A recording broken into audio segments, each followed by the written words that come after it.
ჩვენს წინ იშლება უხვი და ლამაზი ხედები ვენახზე, რომელიც კიდევ ერთ 8025 მოსავალს გვპირდება საქართველოში.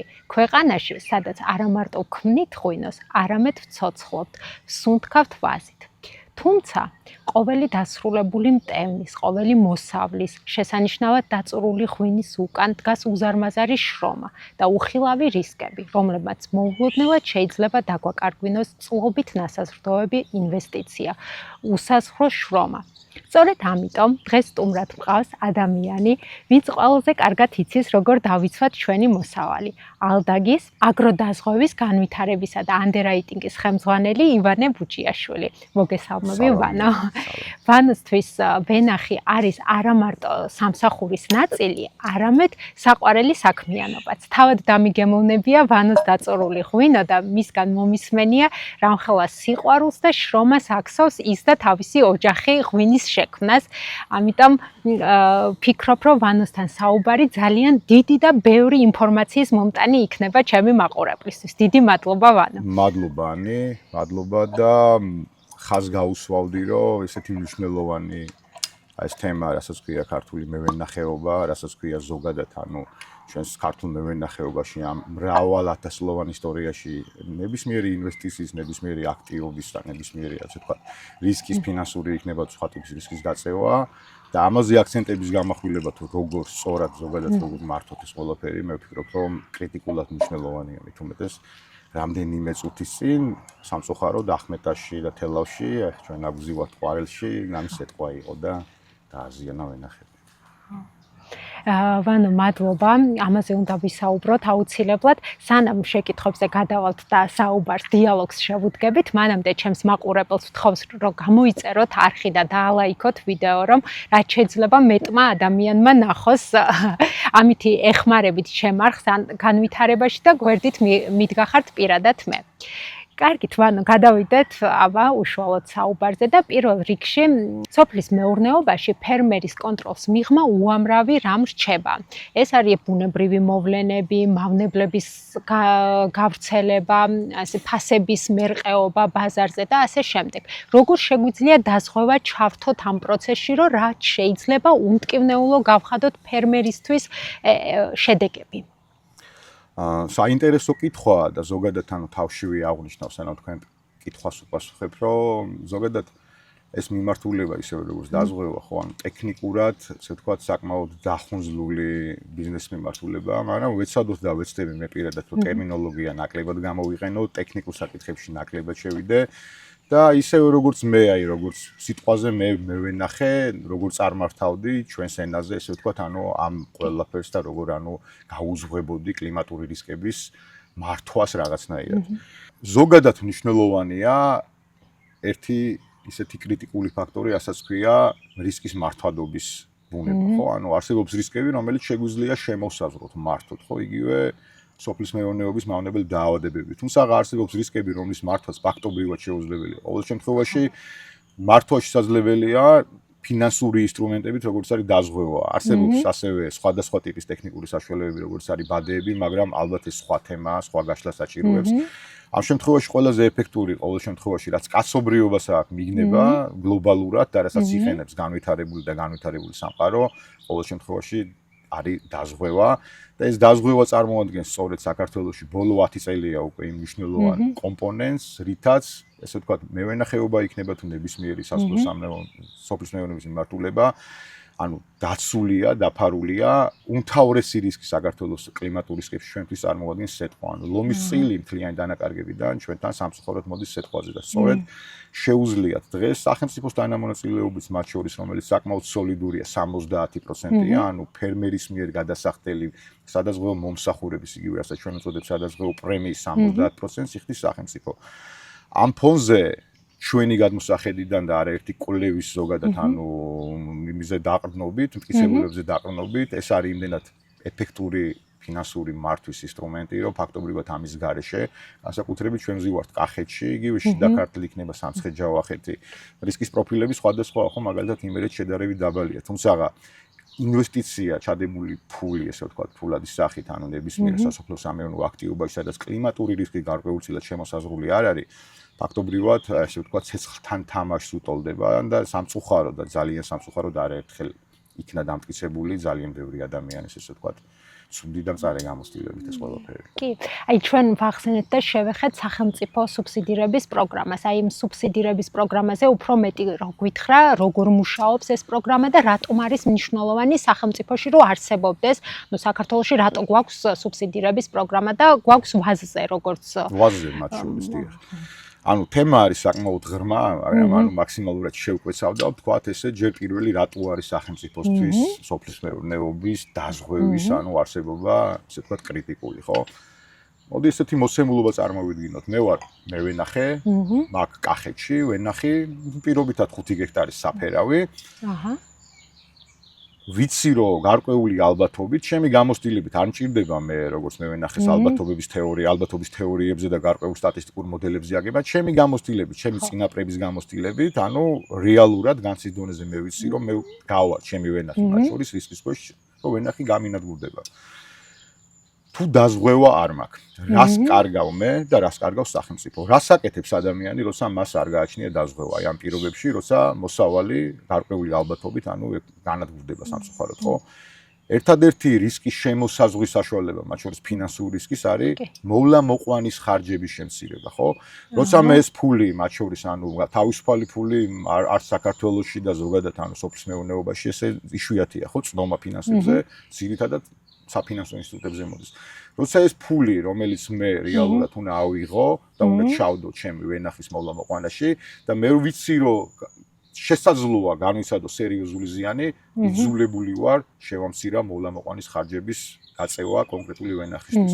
რას იწევს ეს თავისთავად, ანუ ინდივიდის დონეზე დაბალ შემოსავლებს, სახელმწიფოს დონეზე უკვე განზოგადებულად თუ მსგავსი მიდგომა ექნება და მერწმუნდეთ მსგავსი მიდგომა ქვეყანაში მე თავისთავად მკვიდრდება, რომ დაზღვევა არ არსებობს, დაბალი ხარისხის პროდუქციას და შემცირებულ მოსავლიანობებს, ანუ ნებისმიერ დონეზე, ანუ სასოფლო-სამეურნეო ბალანსების მკვეთრ კლებას, ხო?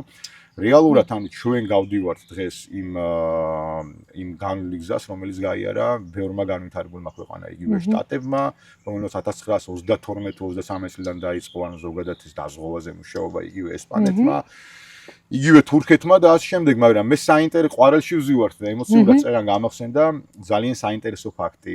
ჩემმა კოლეგამ ყვარელის მუზეუმიდან, ილია ჭავჭავაძის მუზეუმიდან გამომიგზავნა ფოტო გაზეთის ივერიელის, რომელიც 1960 თუ 69 წელს იყო, ანუ დაბეჭდილი, სადაც ილია ჭავჭავაძე გაზეთში აცხადებს, რომ შეიძინეთ სეტყვისაგან ვაზის და სხვადასხვა მოსავლის დაზღვევა. ანუ ჩვენს ფაქტობრივად გვაქვს ის საფუძველი და საკმაოდ კარგი ისტორია, რაც რეალურად ქვეყანაში ხარს უსვავს დაზღვევის საჭიროებას, ხო 1860 წლიდან, ესე ვთქვათ, 70 წლიდან.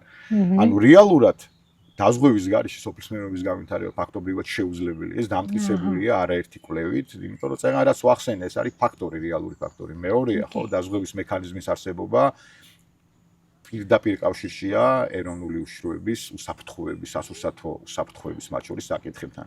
პირდაპირ კავშირშია გარეთ და შიდა მიგრაციული პროცესების რეგულირებასთან, ხო? იმიტომ რომ ადგილზე ადამიანის დაკავება გვინდა არ გვინდა, როცა ახალგაზრდა ადამიანი რო გინდა ხანშესული, გინდა საშუალო ასაკის, როცა თავის მაქსიმუმს აკეთებს, ხიბულობს მიწას, ან თავის მამაპაპისეულ მიწას, ანუ ესე ვთქვათ, უვლის, ყვება ზედ, შდებს ფულს დებს ასხავს შიგნით დიდ შრომას დაობს და საბოლოო ჯამში როცა ბუნებაზეა ის დამოკიდებული და 1 წელი, 2 წელი, 3 წელი, თუმცა უსასრულო არ არის ეს თელობები, როცა ხედავს რომ ფაქტობრივად კლიმატური რისკის ისეთი როგორც არის სეტყვა, ის გამო ანუ მოსავლის და შემოსავლების გარეშე რჩება იზოლებული ადამიანის შეცვალოს. საქმიანობის პროფილი მოახდინოს, ანუ მიგრაცია ნებისმიერი საშუალებით გადაერთოს სხვა აქტივობაზე, იმიტომ რომ განცდის და ფაქტის დონეზე რეალურად ადამიანი ხდება, რომ უბრალოდ აქტივობა, რომელიც ანუ ესე ვთქვათ დამოკიდებულია კლიმატზე 100%-ით, ანუ ფაქტობრივად შეუძლებელია რამეა. კი, ნამდვილად ამითი მივედით იმ დასკვნამდე, რომ ძალიან კრიტიკულად მნიშვნელოვანია, რომ სახელმწიფო ეხმარება ფერმერს, რომ აი დაზღვევის ხარჯების აღებაში ეხმარება და ამითი აი ბევრ რამეს უწყობს ხელს, გარდა იმისა, რომ ვენახი ვითარდება და ვაზი ვითარდება ჩვენ ქვეყანაში, რაც გენეტიკურად ჩვენია, ვაზის სამშობლო ვართ, არამედ სხვა ბევრ ასპექტშიც ეხმარება, რომელიც შენ ახსენე. კი, ეხლა მართალია ვენახში ესეთი რამეზი ფონი გვაქვს ხედავთ, მაგრამ მე მინდა გკითხო, გარდა ვაზისა, კიდევ თუ არის სხვა კულტურები სახელმწიფო პროგრამით სუბსიდირებული და ასევე დაზღვევა რას მთავაზობს სახელმწიფო სუბსიდირება რო გადავდოთ, ცალკე ალბათ შემიძლია სხვა კულტურებიც დავაზღვიო, ხო? აი ამაზე რომ მოგვიყვე. კი ბატონო, ორი სიტყვით ვიტყვი ზოგადად ჩვენს უახლეს ისტორიას დაზღვევაში. ანუ ახსენე ჭავჭავაძე და ანუ გაზეთი ივერიელი, თუმცა რეალურად უკვე საიდან იღებს საქართველოში აგრარული დაზღვევის განვითარება, ასე ვთქვათ, ფესვებს და საიდან მოვდივართ. 2010 წელს ალდაგმა, სადაზღვევო კომპანია ალდაგმა გადავწყვიტეთ და საკმაოდ სერიოზული ინტენსიური მოლაპარაკებები ჰქონდა დონორებთან, მათ შორის აი სოფლიო ბანკთან, სოფლიო საფინანსო კორპორაციასთან, სხვადასხვა ტიპის ანუ ასე ვთქვათ დონორებთან, რომ ქვეყანაში დაგვეწყო აგრარული დაზღვევა, ასე ვთქვათ, გავაკეთეთ ვარგისიანობის კვლევები, არა კვლევა, არამედ კვლევები, რომელმაც აღმოაჩინა, რომ პირველი რომ საჭიროება გამომდინარეობს იქიდან, რომ რისკი ფაქტობრივად ანუ ხდება და მოაქვს მატერიალური საკმაოდ სერიოზული ზარალი და მეორე რომ ქვეყანაში არის ფაქტობრივად ყამირი, ანუ არანაირი არც ერთ სადაზღვევო კომპანია ამ მიმართულებით არ აქტიურობს და გქონდა კაი ბაზისი ჩვენ ამ ყველაფრის გათვალისწინებით, რომ გარკვეული მცდელობები ჩაგვედა 2010 წელსვე უკვე შევძელით 11 წლის დასაწყისში შევძელით რომ გაგვეცა პირველი სადაზღვევო პოლისები 2012 წელს უკვე მეორე წელი იყო ჩვენი ოპერირების, ასე ვთქვათ, აგრარული მიმართულებით. კახეთში სამწუხაროდ მოხდა კატასტროფული მნიშვნელობის, როცა ამბობ კატასტროფული, პირდაპირ მნიშვნელობით კატასტროფული მნიშვნელობის სტიქია 19 ივნის 2012 წლის. ფაქტობრივად კარდენახიდან, ანუ ასე ვთქვათ, კახეთის ერთი ნაწილიდან თელავის ჩათვლით 100%-ით იყო განადგურებული ყველაფერი. მე არ საუბრობ მარტო მოსავალზე, როგორც ასეთი ნაყოფზე, ხო? პირადად ჩამოსული ვიყავი და ადგილზე რაც სურათი ნახდა, აბსოლუტურად სცილდებოდა იმ მოლოდინებს, რაც მე მქონდა მაშინ, რა შეუძლია სტიქიას გააკეთოს. ასლოვანი ხეები, მათ შორის კაკრის ხეები, მუხები, ფესვებიანად ამოგლეჯილი, მიმოფანტული იყო აი თელ ამ არეალში, ამ ტერიტორიაზე. 2012 წელს გადავიხადეთ რამდენიმე მილიონი ალდაგმა, მაგრამ ეს არ ყოფილა ესე ვთქვათ, ეს ძალიან დიდი გამოწვევა იყო, მაგრამ არ დავნებებულო ვართ, გავაგზელეთ 2013-14 და უკვე 14 წლის ბოლოს საბედნიეროდ მოვახერხეთ ჩვენ სტატისტიკურ ინფორმაციაზე დაფუძნებით და იმ ჩვენ გამოცდილებაზე დაფუძნებით სახელმწიფოსთან დაგვეწყო ძალიან აქტიური მოლაპარაკებები, გამოიჩინეს თვითონ ინიციატივა, ესე ვთქვათ, საკმაოდ ინტენსიურად ვიმუშავეთ გარკვეული ხანი და 2014 წლის ბოლოს უკვე შევძელით გაგვეცვა პირველი სადაზღვევო აგროდაზღვევის სახელმწიფო სუბსიდირებული პოლისები. რაც ესე ვთქვათ იყო ძალიან სერიოზული და წინ გადადგმული ნაბიჯი, იმიტომ რომ რიგი ქვეყნები, მათ შორის მერწმუნეთ, განვითარებული ქვეყნებიც კი, ანუ რეალურად არის სუბსიდიები თითქმის ყველგან მუშაობს და რატო სუბსიდია და რატო არ შეიძლება აგროდაზღვევა სუბსიდიის გარეშე შეგვიძლია მე გავშალოთ ეს თემა. ძალიან საინტერესო იქნება. თუმცა ბევრ განვითარებულ ქვეყანას ხო დღეს მაგალითად ანუ აგროდაზღვევის ძალიან სუბსიდირების ძალიან ლიმიტირებული მოდელები აქვს. ანუ ეს დამოკიდებულია ქვეყნის რისკის პროფილზე, ზოგადად იმ კლიმატურ სპეციფიკაზე და სხვადასხვა ფაქტორებზე. ჩვენთან სახელმწიფოს ჩართულობის ინტერვენციის გარეშე სუბსიდიის მიმართულებით ფაქტობრივად შეუძლებელია განავითაროს მიმართულება, ისევე როგორც მაგალითად შტატებში, ისევე როგორც მაგალითად ესპანეთში, ისევე როგორც თურქეთში. შტატებს რო ვახსენებ, ანუ შტატები არის ერთ-ერთი სამაგალითო მოდელი მსოფლიოში, ხო, წარმოუდგენელი სისტემა აქვს, მათ შორის ანუ ესპანეთსაც არა, მასშტაბებია გაცილებით ხო, თუმცა როგორც ასეთი ესპანეთსაც საკმაოდ მძლავრი სისტემა აქვს ამ მიმართულებით. და რეალურად ანუ თლიანად მათი ესე ვთქვათ ეს სისტემა დაფუძნებულია სუბსიდირების მუდმივ მოქმედ მექანიზმზე. რაც ნიშნავს რას? სუბსიდიის შახსნის შემთხვევაში შეუძლებელია გარანტირებულად ანუ შეიძლება ვთქვათ, რომ აბსოლუტური კოლაფსი იქნება სისტემების. რა არის ეს სუბსიდია? რატომ არის საჭირო? ხო, სუბსიდია ალბათ საინტერესოა ანუ ამ თემის გაშლას. გლობალურად აღიარებული და დამტკიცებულია და ყოველდღიურად ეს გლობალური დათბობის ფონზე და ესე ვთქვათ, კიდევ უფრო მტკიცდება, რომ კლიმატური რისკები ღირს ძალიან ზვირი, ესე ვთქვათ, ხო? ანუ სიზვირე ნიშნავს ყველაფერს აქვს თავის ფასს ჩვენ, როგორც სადაზღვევო ბიზნესი, სადაზღვევო მიმართულება, რეალურად რისკებს უყურებთ, ანუ სიმძიმის ჭრილში, ხო? ანუ კონკრეტული რისკის ღირებულებების მიხედვით. ანუ რეალურად იგივე შეგვიძლია მაგალითად არა მარტო ნებისმიერ ქვეყანაში ხო როცა ფასდება ესე ვთქვათ რისკი, ფასდება მისი ალბათობები, დადგომის ალბათობები და სიმძიმეები, სიმწვავეები, ხო, ეგრეთ წოდებული severity რაც არის, ხო? რეალურად აგრარული მიმართულებით ამის შეფასება, ალბათობები რა თქმა უნდა შესაძლებელია, მაგრამ მყარი ალბათობების გამოყვანა არის ძალიან რთული ეგერთი.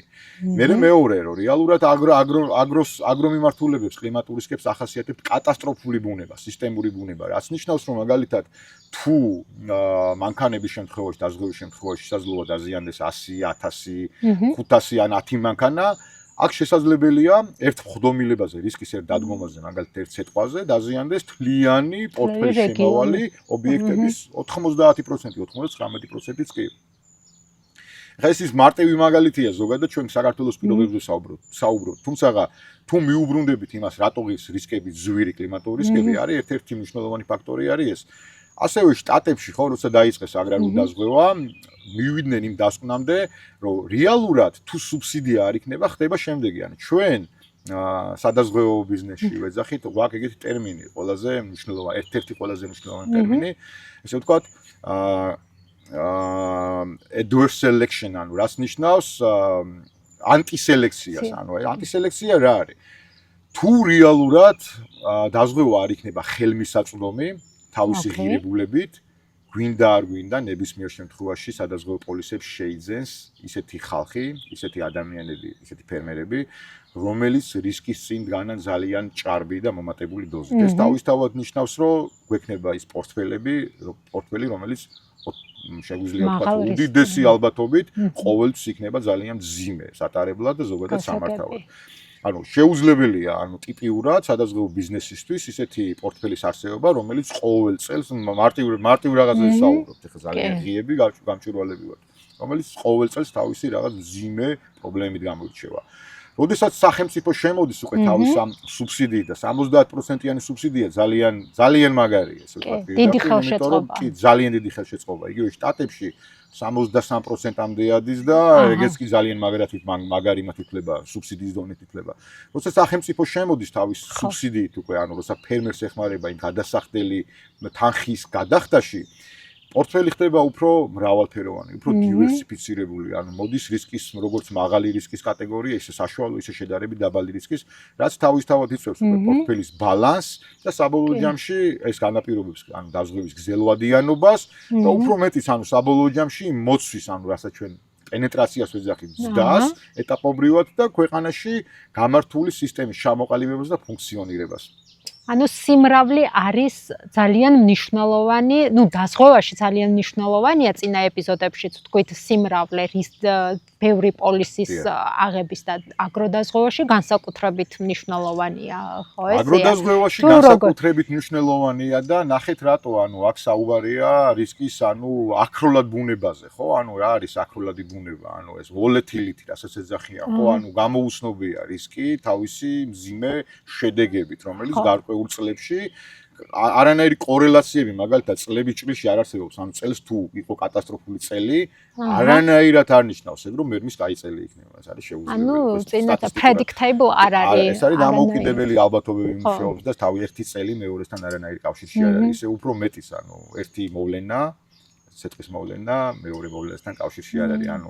დღეს დაისეთქვა, ხვალ დაისეთქვა, ეგ არ ნიშნავს რომ ხვალე არის. საერთოდ კავშირები, კორელაციები აქვს ფაქტობრივად ნულის ტოლია.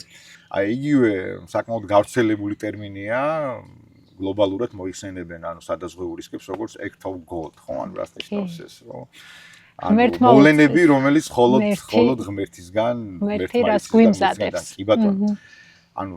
რეალურად დღეს ვართ იქ, სადაც უნდა ვიყოთ და ჩვენი გადმოსახედიდან, კომპანიის და პირადად ჩემი გადმოსახედიდან ეს 10 წელი სუბსიდირების გაშვებიდან საკმაოდ წარმატებული იყო. დააგროვა ზღვა ინფორმაცია, დააგროვა საკმაოდ კარგი სტატისტიკა.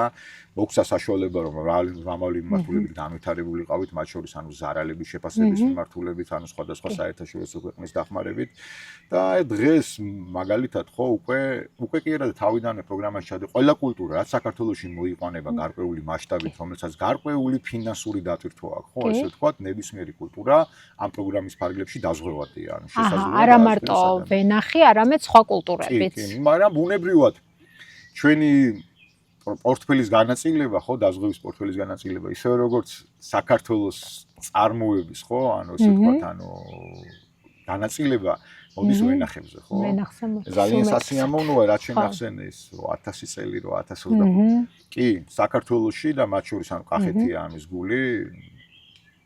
ვენახებს უჭირავს უდიდესი ნაწილი, ხო? ანუ რო გადავხედოთ და საბოლოო ჯამში ჩვენი პორტფელიც მეტწილად გასწრებად კონცენტრირებულია, ანუ ამ ესე ვთქვათ ძალიან ღირებული და ძვირფას კულტურაზე. ანუ ჩვენ ვენახს უკვე დასრულებულ, დამწიფებულ ნაყოფს ვაზღვევთ თუ შემიძლია რომ დავაზღვიო ნერგი ან ყვავილობის ეტაპზე თუ ეს როგორ არის უფრო პრაქტიკულად კარგად რო გვესმედოს რა ეტაპზე შემიძლია მე რომ დაზღვევა მოვითხოვა საკმაოდ მნიშვნელოვანი კითხვაა, იმიტომ რომ მიუხედავად იმისა, რომ რეალურად ჩვენ ანუ ალდაგია ამ შემთხვევაში ორიენტირებულები ვართ, ანუ თავიდან ბოლომდე რომ ვიყოთ მაქსიმალურად გამჭვირვალები და ღია, უხსნით ჩვენ მომხმარებლებს, რომ კონკრეტულად საიდან რა და სადამდეა დაფარული. ხო, იგივე ვაზის შემთხვევაში, მაინც ბუნდოვანებაა და ყველა მარიცმა. იგივე ვაზის შემთხვევაში, მაგალითად, მოდი გავმიჯნოთ ორად, ერთი როგორც ნერგი, რომელიც არის ბიოლოგიური აქტივი, ესე ვთქვათ, და არის დაზღვევის სხვა საგანი. მაგრამ ამ შემთხვევაში ჩვენთან პროგრამა მოქმედებს უშუალოდ მოსავლის დაზღვევაზე. რა არის ეს მოსავალი?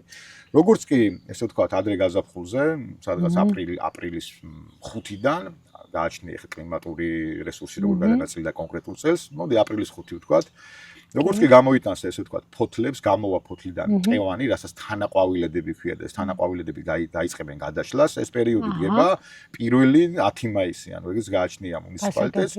უკვე როგორც კი, ანუ ესე ვთქვათ, ანუ მყევანი გამოჩენილია და დაწყებულია გაშლა, შეიძლება უკვე რომ დაზღვეული იყოს, შეუულებრივად ფასდებას, ესე ვთქვათ, ზარალი თუ მოხდა, შეუულებრივად ექვემდებარება ანაზღაურებას მოსავლის დაბინავების ბოლომდე. სანამ არ დააბინავებს, სანამ არ ექნება რთველი, სანამ არ დაკრიფავს, მთელი ამ პერიოდის ციკლის განმავლობაში მოსავალი დაფარულია. საინტერესოა, როგორ ხდება შეფასება, ანუ დაზღვევაში ჩვენ გვაქვს სადაზღვევო თანხა, ხო? ანუ რა ფასად უნდა რა ღირებულებაზე არის შეფასებული დასაზღვევის საგანი. ვენახის შეფასება როგორ ხდება? როგორ განისაზღვრება სადაზღვევო თანხა? სადაზღვევო თანხა არის თანხა, ვიტყვი რა, თანხაშიც დაზღვეულია კონკრეტული ფართობის ერთეული აგრარული მიმართულებით, ხო? კი. სახელმწიფო სუბსიდირებული პროგრამის შემთხვევაში დამტკიცებულია ნორმატიული ფასები და ნორმატიული ტონაჟი გექტარზე დაანგარიშებით, რომელიც თითქმის ერთ-ერთია იმ ფაქტობრივ მოსავალთან და ფასებთან, რაც წლების განმავლობაში კახეთში, ესე ვთქვათ, ან იგივე ქართლში, ანუ საშუალოდ 1 გექტარიდან მოსავალი მოიყვანება და მისი ღირებულებაა. არასახელმწიფო, ანუ არასახელმწიფო როცა გულისხმობ არის პოლისების რაღაც კატეგორია, რომელიც ანუ სახელმწიფო პროგრამის მიღმა გაიცემა. ანუ ეს არის პოლისები, რომელიც შეიძლება იყოს ძალიან მოცულობითი დიდი, ან რაღაც შედარებით განსხვავებული პირობა იყოს საჭირო. ან ნებისმიერ შემთხვევაში ჩვენ მზღვეველები ვცდილობთ, რომ სადაზღვევო ღირებულება, რასაც ვეძახით სადაზღვევო თანხას, მაქსიმალურად ახლოს იყოს იმ მოსავლის რეალურ ღირებულებასთან, რასაც პროგნოზირებს, ანუ ამ შემთხვევაში მე ვენახე.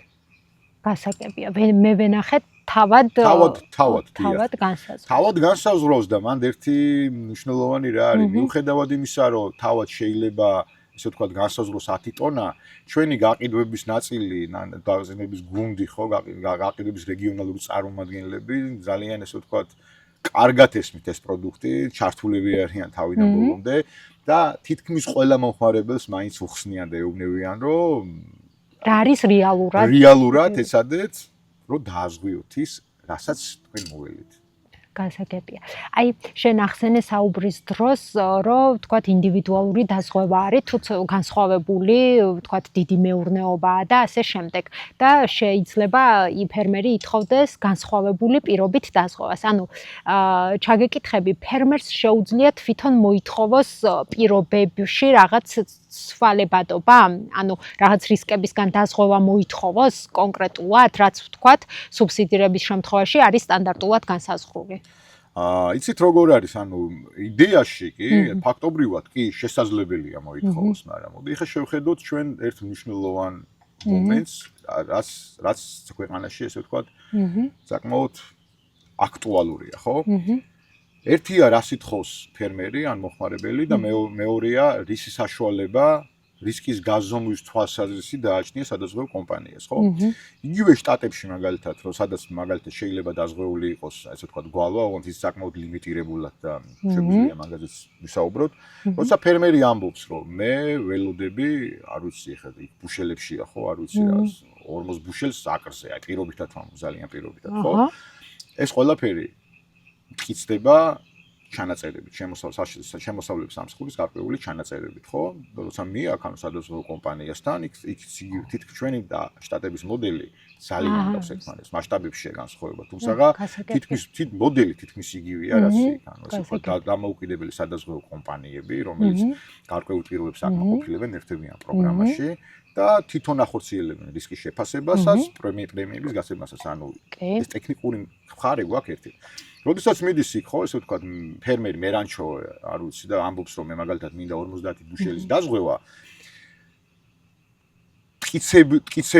რომელსაც უკან მიაყოლებს მტკიცებულებას დოკუმენტის სახით, რომ რეალურად ბოლო 5 წლის ისინი ეძახიან მაგას, მათ ესე ვთქვათ actual production history, ანუ აქ რეალური პროდუქციის ისტორია, ანუ ესე ვთქვათ. სადაზღვევო კომპანია მას 50 ბუშელს გამორიცხულია რომ დაუზღვიროს, იმიტომ რომ თვითონ სახელმწიფო არეგულირებს, ანუ რისკის მართვის სააგენტო RMA, რომელიც არის ამ დაზღვევის შტატების დაზღვევის ანუ ადმინისტრატორი, ის ამბობს, რომ თუ ელოდება პირობითად 50 ბუშელს, მაქსიმუმ 50%-ია მისგან ყველაზე მეტი გაზარდეს თუ არ ვცდები შარშან, 70%-ამდე აიყვანეს გარკვეულ კულტურებში და რეგიონებში.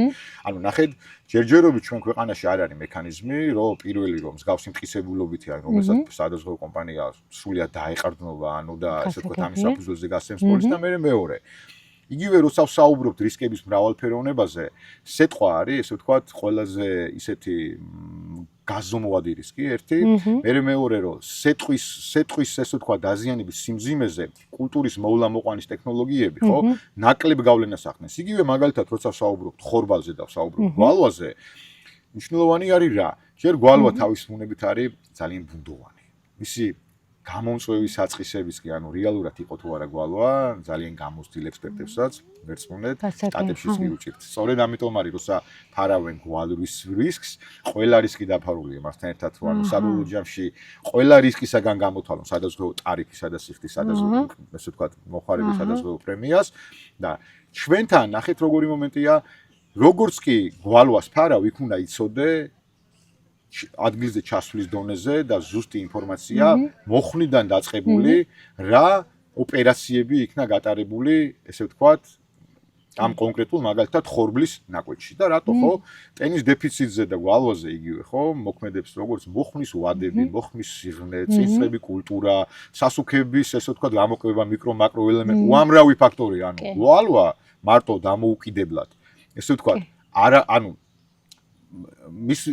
ესე დამოუკიდებლად განკერძოებით, ხო, არ ახდენს რაღაც განსაკუთრებულ ზიანს, რა თქმა უნდა, გვალვის იმასაც გააჩნია, მნიშვნელოვანია, რა წინწრების სამუშაოები იქნა გატარებული კონკრეტულად, ესე ვთქვათ, ამ ადამ ვენახში და იგივე ამ ბოდიში, ამ ადამ ხორბლის ნაკვეთში და იგივე შტატებში რო საუბრობთ მაგალითად გვალვაზე, ხო, ძალიან სპეციფიკურია, სხვადასხვა გვალვის დაფარვა.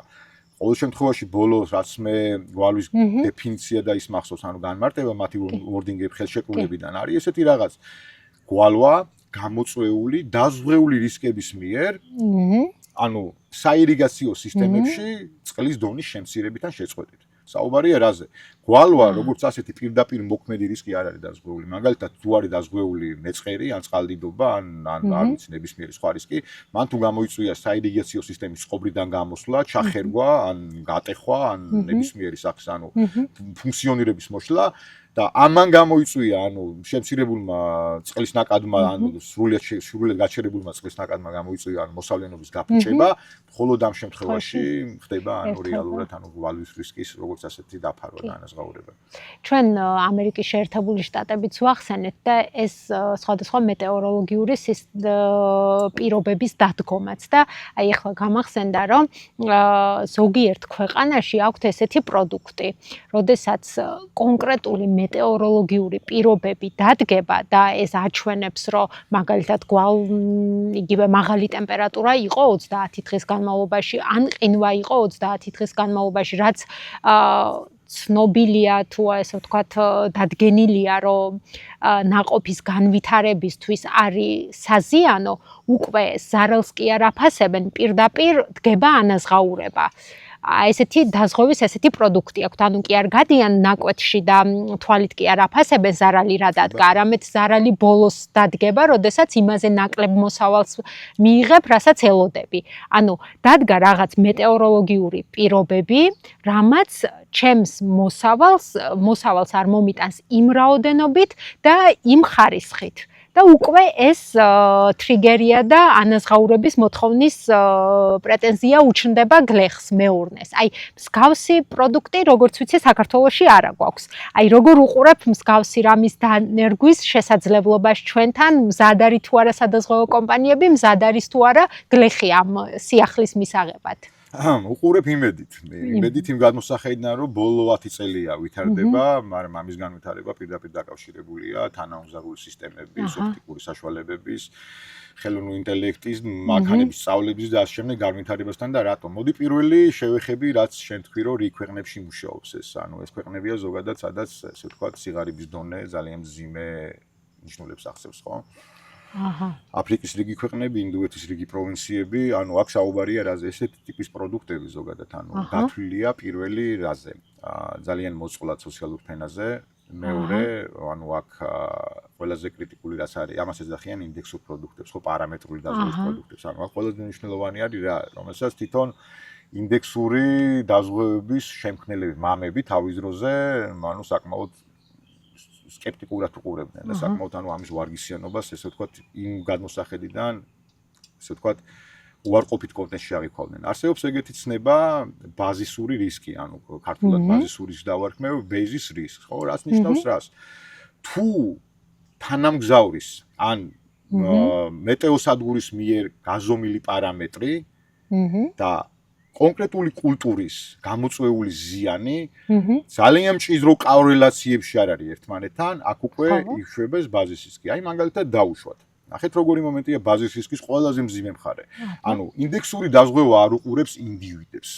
ცალკეულად ინდექსური დაზღვევა უყურებს ინდივიდთა დიდ ჯგუფს, არა ჯგუფებს, არამედ დიდ ჯგუფს.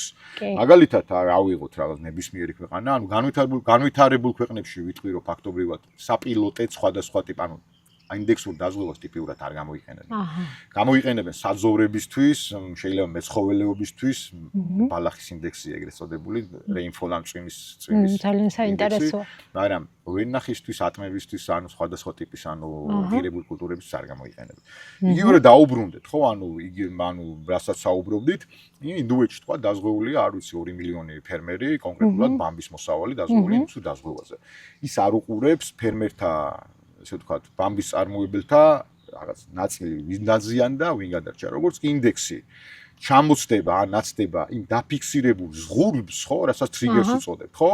ირთვება ანაზღაურების გაცემის ვალდებულება, ან მაღლა, ან დაბლა. ეხლა ნახეთ მნიშვნელოვანი რა არის. ინდექსურ დაზღვევაში განპირობებული, ანუ არსებული ეს საბაზისო რისკები, ხო, ალბათ საბაზისო რისკი ქვია, basis risks, ხო? რეალურად იწვევენ რას? კომპენსაციის განაწილების არასამართლიანობას, ანუ შუს შემთხვევაში კომპენსაციას იღებენ ფერმერები, ამ შემთხვევაში ბამბის წარმოებლები, რომლებიც ფაქტობრივად არ დაზიანებულან, არანაირად და რეალურად დაზიანებული ინდივიდები რჩებიან კომპენსაციის გარეშე. აი, ნახეთ, კორელაციები, ანუ ჩვენ როცა ვსაუბრობთ, ნახეთ, აგრარულ დაზღვევაზე, ანუ ზოგადად სცენარი ან კომპლექსური, ესე ვთქვათ, ხო, ანუ ძალიან კომპლექსური რამ არის. და რატო ეს ინდექსი არის ძალიან უხეში და მოუქნელი რაღაც. ანუ ერთი არის ინდექსი, ხო, რომელიც აი მაგალითად ყველაზე ესეთი თვალსაჩინო და კაი ინდექსი დღეს არის ეგრეთ წოდებული NDVI ინდექსი, რომელიც ნიშნავს ანუ ვეგეტაციის ინდექსის გადახრას ნორმიდან, რაც ნიშნავს შემდეგს. აი მაგალითად ნებისმიერ მცენარეს გააჩნია ფოტოსინთეზის გარკვეული აქტივობა, ხო? ანუ როგორც კი აქტივობას აქვეითებს ეს მცენარე, თანამგზავს გარკვეული სპექტრის, ანუ იმეებში სხვადასხვა ტიპის ხელსაწყოებით შეუძლია გაზომოს ეს ინდექსები და თქვას მაგალითად, ანუ ეს მასშტაბზე აქ საუბარი, აქ 9 გექტარზე და 1 გექტარზე ეს როგორც წესი რთულად მუშაობს. და თქვას რომ მაგალითად ეს ყანა, რომელიც არის არ ვიცი 20 თუ 100 გექტარი, რეალურად განიცდის სტრესს, იმიტომ რომ მისი ფოტოსინთეზის აქტივობა, ქლოროფილის აქტივობა დაქვეითებულია და უკვე ეს ნიშნავს, რომ თვითონ დასკვნა რომ სტრესგანისტის უწყوارია შეიძლება ითქვას, მაგრამ ნახეთ რა დონის სტრესგანისტის ეს არის მნიშვნელოვანი აქ. ანუ აქ დამოკიდებულია სცენარის განვითარების ვეგეტატიური ფაზა, ნიადაგის ტიპი, ის სასუქები რითი გამოიკვება და ასე შემდეგ და ასე შემდეგ. რეალურად აი ესე ვთქვათ, რიგი ასე ვთქვათ, ექსპერიმენტები მიდის, რიგი ესე ვთქვათ, ესე კალიბრაციები მიდის, რომ რამენაირად მისი გაზომილი ინდექსი და კონკრეტული სცენარის განადგურების ესე ვთქვათ, ხარისხი რაღაცნაირად მოაქციონ ძალიან ერთმანეთთან ახლოს. მაგრამ დღესდღეობით ეს ვერ გამოდის, ესე ვთქვათ, გამოდის ძალიან უხეშად, თუმცა სადაც ეს ამ ტიპის პროდუქტი მუშაობს, სადაც არსებობს თავის საქმეს გარკვეულწილად აკეთებს, იმიტომ რომ შესაძლოა ვახსენე, ამ ტიპის პროდუქტები არის მძიმედ სუბსიდირებული, ან სრულიად სუბსიდირებული, რას ნიშნავს ეს, ხო? ადამიანებს ნაკლებად ექნებათ პრეტენზიები უკმაყოფილების განცდა, იმიტომ რომ როგორც წესი 100%-მდე ან მთავრობა სახელმწიფო იღებს ან ამ იმას გადასახდელი პრემიის ტვირს თვითონ, ან რიგი, ესე ვთქვათ, დიდი მძლავრი საერთაშორისო დონორი ორგანიზაციები. საინტერესო ფაქტს მოგიყვები სხვათა შორის 2022-ში, აი ჩვენგან დაახლოებით კილომეტრი ნახევარში ესეთივე შატო დგას. იყო საერთაშორისო აგროდაზღვევის კონფერენცია დაახლოებით 26 ქვეყნის წარმომადგენლები იყვნენ. საინტერესოა. მართლა საინტერესოა და ანუ ესე ვთქვათ, გავედით რაღაც თანამგზავრით გადაღებული სურათების თელის ჰქონდა, დასტა ჰქონდა და გავედით რეალურად გვენახა ადგილზე, ან აბა რა მდგომარეობაშია ემთხვეოდა თუ არა ეს ფოტოები, მათ შორის ციფრული ფოტოებიც იყო ან ესე ვთქვათ, შეულებრივ. ემთხვეოდა თუ არა იმ რეალურად მის მიერ გადაღებული, თანამგზავრის მიერ გადაღებული ფოტოების იმ რაღაც მდგომარე ფოტოებს არიღებს. ინდექსები ესენი გამოისახება ფერებში ძირითადად, ანუ მაღალი აქტივობა ამ NDVI ინდექსის გამოიხატავს, ანუ მუქ ფერებში ალბათ. ფოტოსინთეზის მაღალი აქტივობა არის მუქი მწვანე და რაც უეცემა ბოლოს ანუ დადის რაღაც აგურისფრამდე. როცა მივედით ადგილზე და ეს ფოტოები ვნახეთ, ძალიან საინტერესო რაღაც აღმოვაჩინეთ, რომ რეალურად ვაზში, ხო, აი ვაზის რიგები ახლა როგორც ტიპიურად აგვაქვს, აი ესე რომ გავაყოლოთ დაახლოებით 40-50 მეტრი, აი ეს სწორი ხაზი, იქიდან ჩანდა რომ ფოტოსინთეზის აქტივობა დაქვეითებული იყო და ესე ვთქვათ, ამ კონკრეტულ გრძივ რაღაც 40 მეტრზე, ანუ რეალურად შეცვლილი ქონდა ამ ვას რაღაც თავისი ფიზიოლოგიური პროცესები, ანუ ჭკნობასავით იყო წასული. როცა ადგილზე მივედით და გადავხედეთ, დაახლოებით მართლა იგივე მოცემულობა იყო, მოკლედ დიდი მსჯელობა გაიმართა, ძალიან ბევრი ისეთი ექსპერტი და პროფესიონალი იყო და საბოლოო ჯამში მივედით ერთობლივად რა დასკვნამდე. ანუ მეც მონაწილეობდი ამ მსჯელობაში. რეალურად ჩვენგან აი პირდაპირ არის ნეკრესის მონასტერი, ანუ აქ უძველეს უხსოვარ დროში იყო ციხე-ქალაქი იყო. ესეთი დასკვნა წამოვიდა, რომ ამ ნიადაგის ქვეშ, სადაც ეს ვაზი იყო, ოდესღაც იყო კირქვის კედელი, ეს კედელი იყო დაცვის კარიბჭე, ანუ რეალურად ამ ციხე-ქალაქის და ანუ გაიზლეოდა ამისთვის საშუალებას იქ.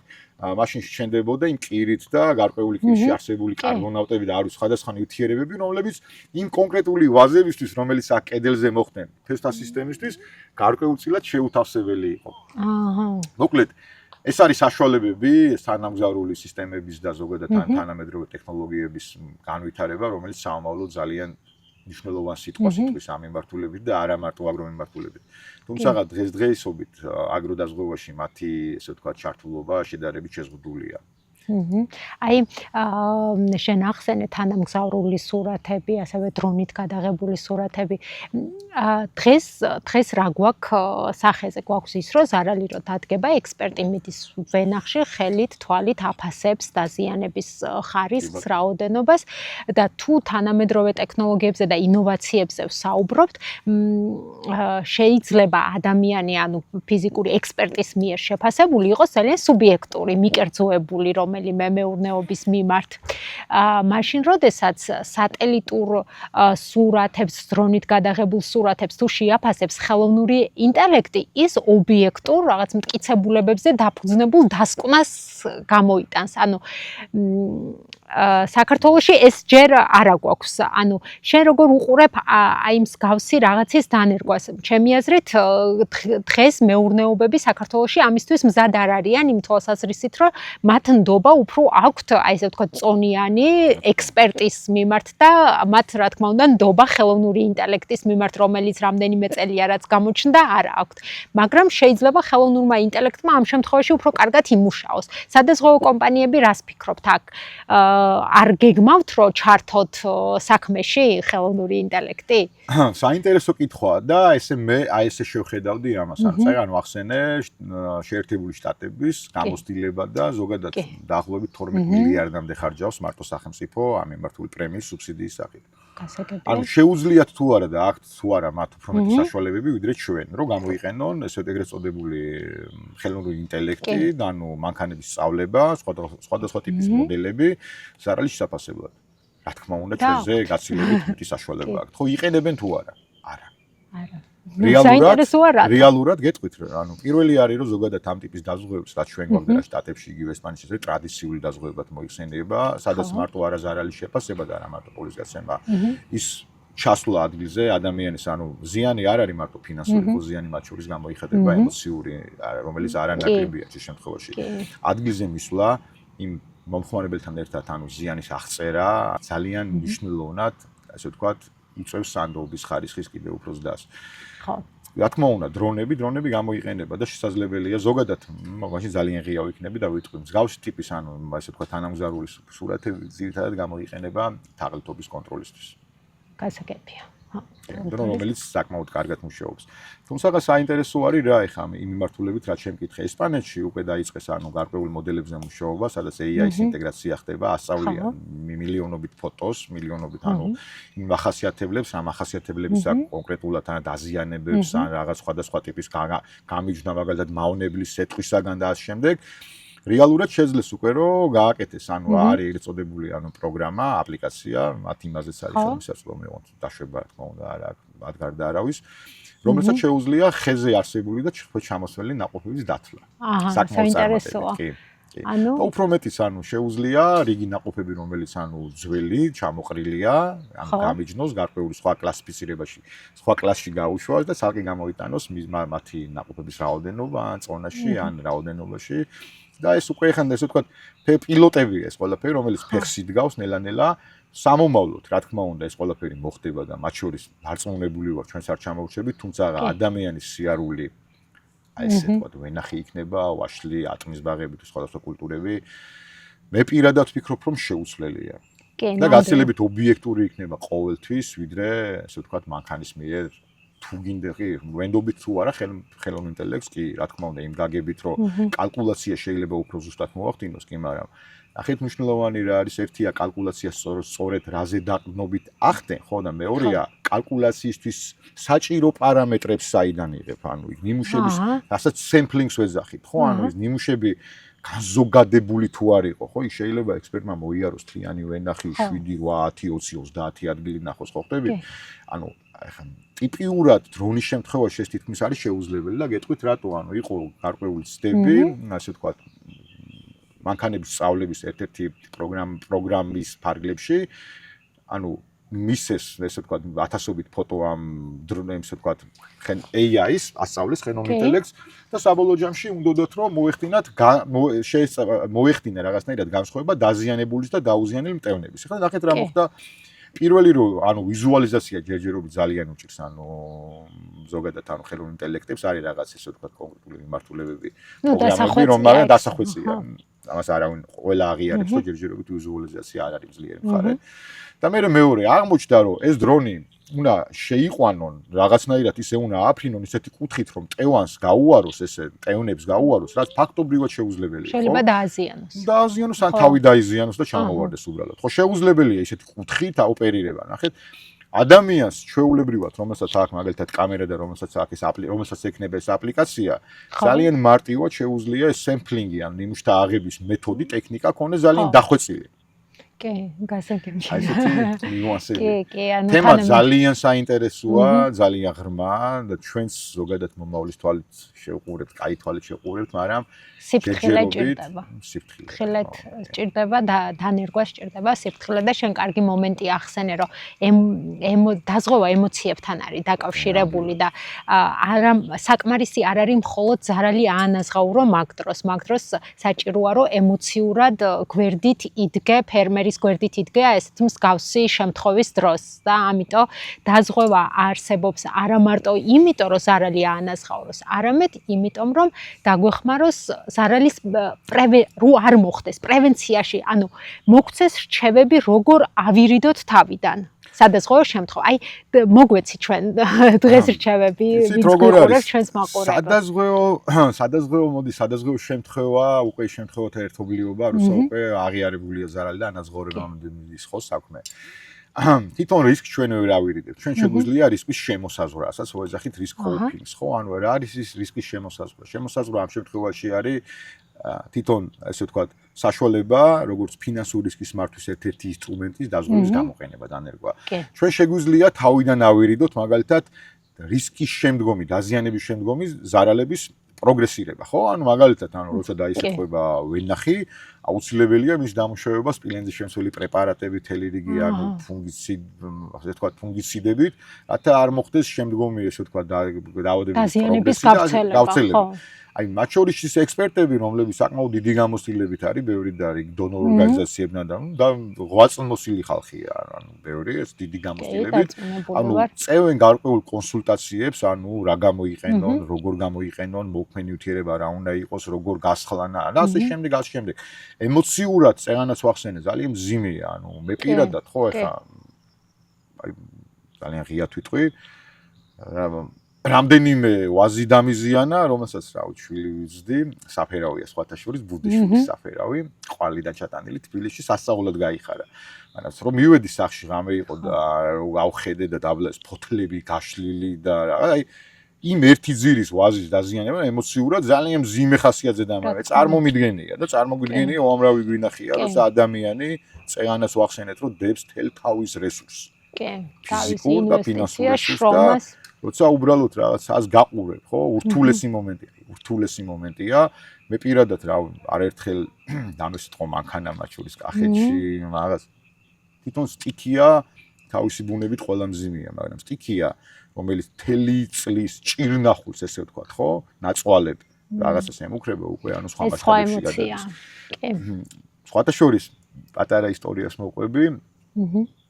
სანამ ალდაკში ამაგრო დაზღვევაში ჩავერთვებოდი 2010 წლამდე, გავეცანი ეგეთ ნაწარმოებს, რომელიც დღემდე მახსოვს. თუ არ ვწდები არის ან სოლომონ დოდაშვილის, ან დავით არ მახსოვს, მაგრამ ანუ ეგ მიმართულება ბედი უბედურთა თუ ბედი აი ესეთი რაღაც სახელი ხმება. ან მაგას არ აქვს მნიშვნელობა. აქ არის საინტერესო რაღაც, ანუ სოფელი შიდა ქართლში, ერთი სოფელი განიცდის გვალვისაგან საშინელ სტრესს. ანუ ფაქტობრივად, ანუ თელი ყანები უხმებათ და გვინვა ისმის. პირდაპირ, აი როგორც ხდებოდა, ვცდილობ რომ ეგრე გადმოვცე. წვიმა, ანუ ერთადერთი პირზე აკერია წვიმა და ესეთი შესავალია იქ, რომ ანუ მოიღრუბლა, ხალხმა ხელები აღაპრო, წვიმა. მოსავალი უნდა გადაურჩეთ, ხო, ეხა მით უმეტეს იმ დროში მოსავლის განადგურება კატასტროფა იყო. ადამიანურ, აი ფინანსურზეა ადამიანურ იმის გადმოსახედი და მძიმეში არ დავკონკრეტები, მძიმე შედეგამდე მიდიოდნენ. კი. წვიმა აღაპრეს ხელები და საბოლოო ჯამში ეს ავტორი ამბობს, რომ მოიღრუბლა, გაიხსნაცა და წამოვიდა გლეხკაცისთვის ყველაზე დამანგრეველი რაღაც რაც კიოდეს მეყობს სეტყვა. არ დაუტოვა საერთოდ არაფერი და აი იმდენად შამჩა აი ემოციურად, აი ეგ მომენტი და აი ის რომ აი დღემდე კი უმძიმესია და მე იქ შედეგებზეა საუბარი, რა ამ სეტყვამ, ანუ გვალვის ეშინოდა, მაგრამ ის გვალვა გადაურჩენდა, კიდე რაღაც გადარჩებოდა, ხო? და ამან მიწაში ჩაიტანა აბსოლუტურად ყველაფერი. აი ემოციური მომენტი მარტო საქართველოში არა, ზოგადად ხო იგივე ესპანეთში ჩვენ ქონია ესპანელებთან, ფერმერებთან, ზოგადად ჩვენ პარტნიორებთან, ანუ რა ემოციური მომენტი ყველგან ძალიან მძიმეა. და აქ ბევრი ყველაზე ფილმიც მნიშვნელოვანია გვინახავს მსგავს რამეზე, იგივე ვენახირო ზიანდება, ეს ძალიან ემოციურია ყველას. საშინელია კი და ანუ აქ ადეკვატურობა ამ შემთხვევაში სადაზღვევო კომპანიის და მის წარმომადგენლების არის კრიტიკულად მნიშვნელოვანი, იმიტომ რომ ეს არ არის ტიპიურად ანუ ის ბიზნესის მიმართულება, სადაც რაღაც ესე ვთქვათ მანქანებს. თუ ისიც რთულია, ისიც კომპლექსურია, ანუ ავტო შემთხვევაც მძიმეა, ხო, უფრო მეტის ხშირად ფატალურად თავდება, მაგრამ ამ შემთხვევაში ტიპიურად ანუ ეს სოფლის მეურნეობა, რომელიც ერთ-ერთი მოწყვლადი და მათ შორის მნიშვნელოვანი მზნობიარე მიმართულება, აი აქ ეს სიტყვა, ესე ვთქვათ, ძალიან მძიმე შედეგების და კი, ანუ მადლობა რომ ესე საინტერესოდ გაშალე ეს თემა. მაინც ტექნიკურად რაღაც ცოტა ღრმად და მგონია რომ არ გამოდის უბრალოდ სხვანაირად, ანუ რიგი ესე ვთქვათ მიმართულებები, მე ვფიქრობ რომ ძალიან ესე ვთქვათ ტექნიკური გარეშე შეიძლება გადმოცეთ. არის რაღაც საკითხები თანამგზავრული დაზღვევები და ინდექსები რაღაც გვინდა არ გვინდა ტექნიკურია საბოლოოდ. კი. და მინდა დასასრულამდე შევეხო ერთ საკითხს. ანუ ჩვენ სტიქიური მოვლენებისგან დაზღვევა არის მთავარი მნიშვნელოვანი ჩვენს სადაზღვევო პროდუქტში დღეს საქართველოში. აი თუ შესაძლებელია რომ მსგავსი რამ დაინერგოს, როგორიც არის ბაზარზე ფასების მკვეთრი დაცემის შემთხვევაში შემოსავლის დაკარგვა შეიძლება თუ არა მსგავსი პროდუქტი არსებობდეს. აი ქონების დაზღვევაში მაგალითად გვაქვს business interruption, იგივე აი ვენახის შემთხვევაშიც კარგი იქნებოდა თუ მსგავსი პროდუქტი გვექნებოდა, მაგრამ შენ გექნება აუცილებლად მოსაზრება რა რისკებია აქ, რატო არ შეიძლება არსებობდეს ან არსებობდეს. აი რისკები იცით როგორ არის? რეალურად ხო განვითარებულ ქვეყნებსაც კი ისეთი როგორც მაგალითად ესპანეთია, ხო, ან საფრანგეთია, უჭირთ მსგავსად და პილოტებს გეგმავენ. უჭირთ რატო უჭირთ, ხო? ანუ ჯერ პირველი რომ ასე ვთქვათ, მან ყველაზე კრიტიკული არის, ასე ვთქვათ, ეგრეთ წოდებული commodity market-ების არსებობა, ხო? ანუ საფონდო, ანუ სასაქონლო ბაზრების, სასაქონლო ბირჟების არსებობა, ხო? რას ნიშნავს ეს? ანუ რაც ივაჭრება, ანუ პირველი საიდან ვიგებთ რომ ფასი დაეცა, ეს ვერ მოხდება მუნიციპალიტეტის დონეზე, ინდივიდის დონეზე, სასაწყობე მეურნეობის ცნობის დონეზე, ამორიცხულია, ხო? უნდა ივაჭრებოდეს ანუ ეს პროდუქცია, ხო? საფონდო ბირჟებზე. აუცილებლად.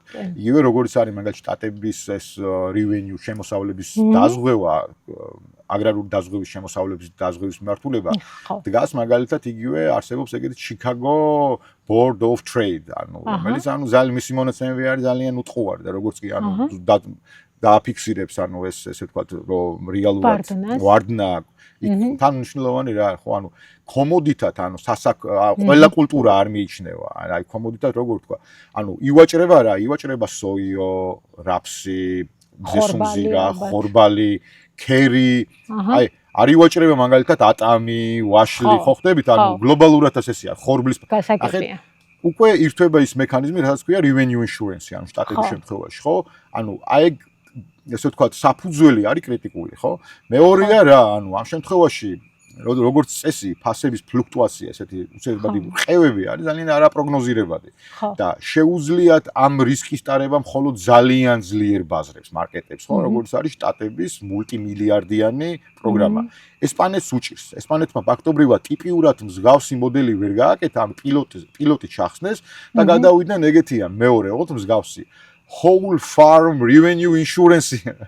თლიანი ფერმის შემოსავლის დაზღვევა. რას ნიშნავს ეს? ეს მოდელი აღარ უყურებს კონკრეტული ფასების ყევას ან დაცემას, ეს არ უყურებს კონკრეტული შენი ერთი მაგალითად ვაზის ან ატმის მოსავლის ან შემცირებას, უყურებს რას? კონკრეტული ინდივიდის დონეზე, ფერმერული მეურნეობაში ამ შემთხვევაში იზღვევა ყველაფერი, რაც გააჩნია.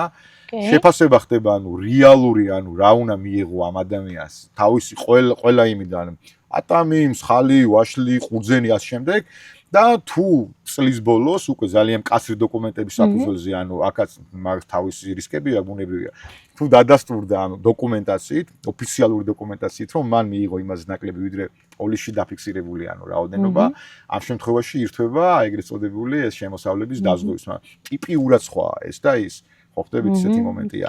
ის უყურებს ფასს და უყურებს ნახეთ ცალკეულ ფასს, მხოლოდ ფასს არ უყურებს შტატები უყურებს მოსავლის რაოდენობრივ შემცირებას დაზღვეული რისკის მიერ, ამავე დროს მოსავლის ფასის შემცირებას, რომელიც თავისთავად დაზღვეული რისკია.